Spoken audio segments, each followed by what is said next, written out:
Assalamualaikum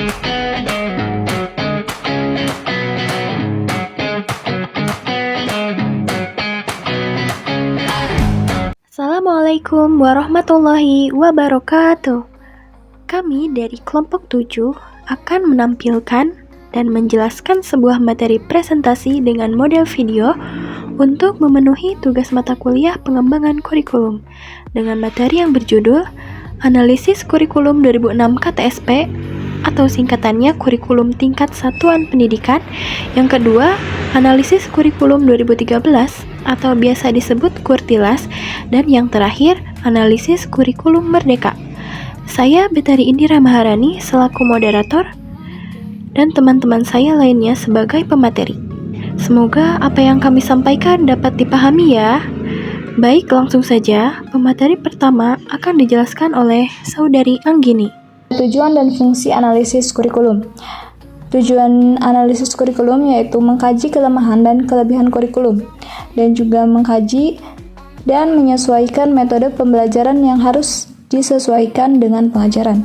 Selanjutnya, fungsi dari analisis kurikulum yaitu mencocokkan kurikulum dengan metode pembelajaran, memperbaiki kelemahan dan kekurangan sebelumnya, menciptakan metode baru dalam pengajaran yang efektif, dan meningkatkan produktivitas sumber daya manusia dalam dunia pendidikan. Yang pertama yaitu analisis kurikulum 2006. Kurikulum Tingkat Satuan Pendidikan atau disebut juga KTSP adalah kurikulum operasional yang diterapkan di semua sekolah di Indonesia, yang memberikan wewenang kepada sekolah untuk mengembangkan kurikulum sesuai dengan kebutuhan sekolah. Prinsip KTSP berpusat pada potensi, perkembangan, kebutuhan, dan kepentingan siswa. Penilaian dalam kurikulum 2006 atau KTSP ini yaitu penilaian kelas, tes kemampuan dasar, penilaian akhir satuan pendidikan, dan penilaian program. Selanjutnya ada analisis kurikulum 2013. Pengertian dari kurikulum 2013 adalah kurikulum berbasis kompetensi dan karakter secara terpadu sebagai penyempurnaan dari kurikulum tingkat satuan pendidikan atau KTSP. Karakteristik pada kurikulum 2013 antara lain untuk menyeimbangkan pengembangan sikap, pengetahuan, dan keterampilan. Terdapat 3 landasan kurikulum 2013, yang pertama filosofis, yang kedua yuridis, dan terakhir konseptual. Baik, pemateri selanjutnya akan dijelaskan oleh Saudara Tresa. Analisis kurikulum merdeka.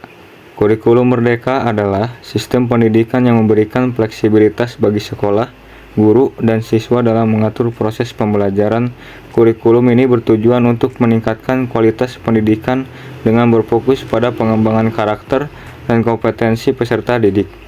Karakteristik utamanya adalah: yang pertama, fokus pada materi esensial. Yang kedua, fleksibilitas dalam pembelajaran. Yang ketiga, profil pembelajaran Pancasila atau bisa disebut dengan P5. Selanjutnya ada keunggulan kurikulum. Yang pertama, keunggulan kurikulum KTSP, yaitu memfasilitasi terciptanya otonomi yang lebih besar untuk sekolah dan lembaga pendidikan, mendorong para pendidik, kepala sekolah, dan manajemen lembaga untuk meningkatkan inovasi dalam melaksanakan program pendidikan. Yang kedua, keunggulan kurikulum 2013, yaitu lebih menekankan kepada pendidikan karakter, memungkinkan siswa lebih aktif, inovatif, dan kreatif, lebih responsif terhadap fenomena sosial yang ada, mendorong guru untuk semakin kreatif sebagai fasilitator pembelajaran. Yang ketiga, keunggulan kurikulum merdeka, yaitu fleksibilitas pembelajaran, fokus pada materi esensial, sederhana, dan mendalam. Pengembangan karakter pembelajaran berbasis proyek, evaluasi yang beragam melalui proyek, portofolio, dan observasi. Selanjutnya ada juga kelemahan kurikulum. Yang pertama, kekurangan kurikulum 2006 atau KTSP, yaitu kekurangan sumber daya manusia, minimnya fasilitas dan infrastruktur, adanya penerapan KTSP, pengurangan jam pelajaran yang menyebabkan penghasilan bagi para guru. Yang kedua, kekurangan kurikulum merdeka, yaitu adalah kurangnya persiapan yang matang, sistem pengajaran yang belum terencana dengan rinci, dan kurangnya kapasitas SDM khususnya guru. Yang ketiga, kekurangan kurikulum 2013, yaitu guru tidak dilibatkan dalam pembuatan kurikulum 2013. Banyak sekolah yang masih menerapkan KBM konvensional. Banyak guru yang belum memiliki kesiapan mental. Materi selanjutnya akan dijelaskan oleh saudara. Selanjutnya tantangan dan peluang implementasi kurikulum. Di sini ada 3 tantangan, yaitu yang ke-1 keterbatasan sumber daya. Nah, kurangnya sumber daya manusia, infrastruktur, dan teknologi yang memadai untuk mendukung implementasi kurikulum. Tantangan yang kedua, kesiapan guru. Guru perlu dilatih dan dibekali dengan pengetahuan yang banyak dan keterampilan yang memadai untuk mengimplementasikan kurikulum yang baru. Selanjutnya tantangan yang ketiga, perbedaan kebutuhan siswa.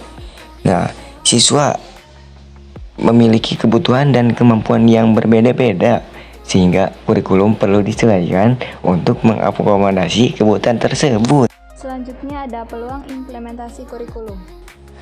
Peningkatkan kualitas pendidikan. Implementasi kurikulum yang efektif dapat meningkatkan kualitas pendidikan dan hasil belajar siswa. Pengembangan guru. Implementasi kurikulum baru dapat menjadi kesempatan bagi guru untuk meningkatkan pengetahuan dan keterampilan mereka. Peningkatan partisipasi masyarakat implementasi. Peningkatan partisipasi masyarakat. Nah, implementasi kurikulum dapat meningkatkan partisipasi masyarakat dan orang tua dalam pengembangan kurikulum dan pendidikan. Jadi kesimpulannya adalah setiap kurikulum KTSP, kurikulum 2013, dan kurikulum Merdeka memiliki kelebihan dan kekurangan. Kurikulum KTSP 2006 memberikan otonomi sekolah. Kurikulum 2013 menekankan pengembangan sikap, pengetahuan, dan keterampilan, sedangkan kurikulum Merdeka memberikan fleksibilitas dan kreativitas.